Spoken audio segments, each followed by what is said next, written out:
বিসমিল্লাহির রহমানির রহিম। আসসালামু আলাইকুম। আমি আজকে এঁচোড় কাটতেছি। এঁচোড় যেটা এত সহজে আপনার কাটতে কোনো ঝামেলা নেই। হাতে কোনো তেল দিতে হবে না, বটিতেও কোনো দিতে হবে না। শুধুমাত্র এই নিয়মে যদি পানির ব্যবস্থা ভালো থাকে তাহলে এইভাবে যদি কাটেন, কাটতে অনেক সুবিধা এবং হাতে একটু আঠা লাগবে না। এই যে আঠাগুলো নিমিষেই ধুয়ে যাবে। একটা নতুন পদ্ধতি। এইভাবে যদি ট্যাপের নিচে বা কলের নিচে নিয়ে কাঁঠাল কাটা হয় তাহলে অতি সহজে তাড়াতাড়ি কাটতে পারবেন। অনেকে বলে যে কাঁঠাল কাটতে পারি না বাবা, ওই জন্য আমি খাইতে পারি না। এই নিয়মে একবার কেটে কাটবেন, আপনি একাই পারবেন, অন্যের সাহায্য কখনোই লাগবে না। কাঁঠাল এইভাবে যদি কাটা হয় ধুয়ে প্রত্যেকটা একটু আঠা যখনই হবে তখনই ধুয়ে এইভাবে কেটে ফেলবেন। এইভাবে মোটা করে একটু কাটতে হবে, ছিলতে হবে। যত একটু মোটা করে ছিলবেন তত গাটা পরিষ্কার হবে এবং সাদা অংশ বেরোবে। কাঁঠাল তো যেমন করে রান্না করেন, মাংস একটু ছোঁয়া না হলেও কাঁঠাল মাংসর মতো বলে। কাঁঠাল এত টেস্ট, আর কাঁঠালের সময় কাঁঠাল না খেলে কি হয়। আর এইটা কাটার অন্যতম নতুন পদ্ধতি। এটা বাসায় অবশ্যই চেষ্টা করবেন। এইভাবে কাটলে একদম আপনার হাতে তো আঠা ভরবেই না, আপনি খুব ভালোভাবে কাঁঠালটা পরিষ্কার করে কেটে রান্নার কাজে যেতে পারবেন। আমার কাঁঠালটা সবগুলো আঠা ধুয়ে নেওয়া হয়ে গেছে।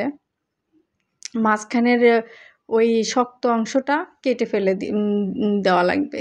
না কাটলে খাইতে স্বাদ লাগবে না, মানে ওইটা সব কিছুতেই খাওয়া যায় না।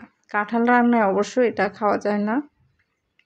এরকম করে প্রত্যেকটাই ছিলতে হবে, ছিলে একদম ছোট অনেকে মাংসর আকৃতির মতো, কেউ বা এমনও পছন্দ কাঁঠাল রান্নাটা যে মাংস না হলেও হবে, এই কাঁঠাল হলেই হবে। আর অনেকেই আমরা গৃহিণী যারা অনেকেই ভয় পাই কাঁঠাল কাটার কাজে, আবার অনেকের কাছে কিছুই না।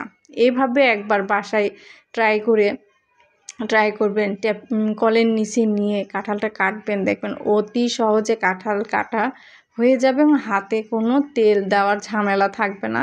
আমরা সাধারণত হাতে তেল দিয়ে যখন কাটতে বসি তখন অনেক দুর্ঘটনায় ঘটতে পারে। হয়তো হাতটা বাই চান্স যদি হাতে হয় তাহলে হাতটা কেটে যাওয়ার সম্ভাবনা থাকে তেল দিলে। আর এইভাবে করলে পরেক্ষণে একটু বা হাতে আঠা থাকলেও সেটা আপনি অল্প একটু তেল বা হাতের সঙ্গে কাজের শেষে এটা করলে আপনার কোনো অসুবিধা নাই। কিন্তু শুরুতে আমরা যে হাতে তেল মেখে কাঁঠাল কাটি, এটা অনেক রিস্কি ব্যাপার। আর এইভাবে কাটলে অনেক দ্রুত আপনি কাঁঠালটা কাটা সম্পূর্ণ হবে এবং আপনার রান্না করা বা খাওয়া সব কিছুতে আপনি স্বাচ্ছন্দ্য বোধ করবেন। আমি সবসময় মাঝখানেরটা ফেলে দেবো এবং এইভাবে সুন্দর করে কেটে নেব। কাঁঠালের বিচি এখনও খুব একটা মানে অনেকে বলে শক্ত হয়নি। শক্ত হলে এটা কাঁঠালের বিচিটা ছিলে নিয়ে রান্না করলেও কোনো অসুবিধা না। আর এটা ছেলার কোনো প্রশ্নই আসে না। এটা ভিতরে এখনও সাদা আছে। আর এটা খাইতেও হ্যাপি লাগবে, একটু টক লাগবে। সেই টক না, রানলে টাটকা মানে কচি কাঁঠাল যেরকম খাইতে লাগে টেস্ট, মাংস দিয়ে বলেন বা যেভাবে আপনি রান্না করেন খুব মজা লাগে কাঁঠাল রান্না। মাংসর মতো একদম সবগুলোই মাংসর মতো, মুখে দিলেই গলে যাবে। কাঁঠাল দেখে অনেকেরই লোভ হয় যে কাঁঠালটা কাটা তো ঝামেলা, খাইতে বা রান্না করতে দুর্দান্ত এবং অনেক ভালো লাগে। এইভাবে বাসায় একবার চেষ্টা করবেন, তখন মনে হবে যে আমি পারবো এবং আমি বাসায় এসেই কাজ একাই করব, কারো সাহায্য আমার লাগবে না।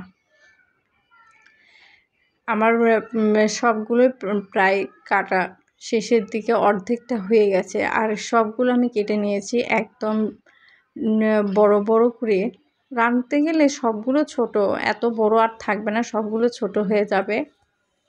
খুবই ভালো লাগে আমার এই কাঁঠালটা।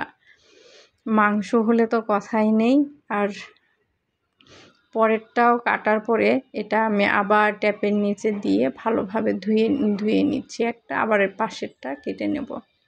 দেখেন কাটতে কোনো অসুবিধাই হচ্ছে না, হাতে কোনো আঠা অল্প অল্প একটু লাগবেই, যেটা কোনো অসুবিধাই না।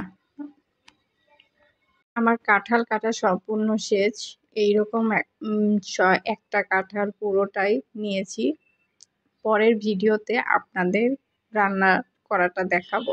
প্লিজ পাশে থাকবেন। সবার জন্য অনেক অনেক শুভকামনা রইল। আল্লাহ হাফেজ।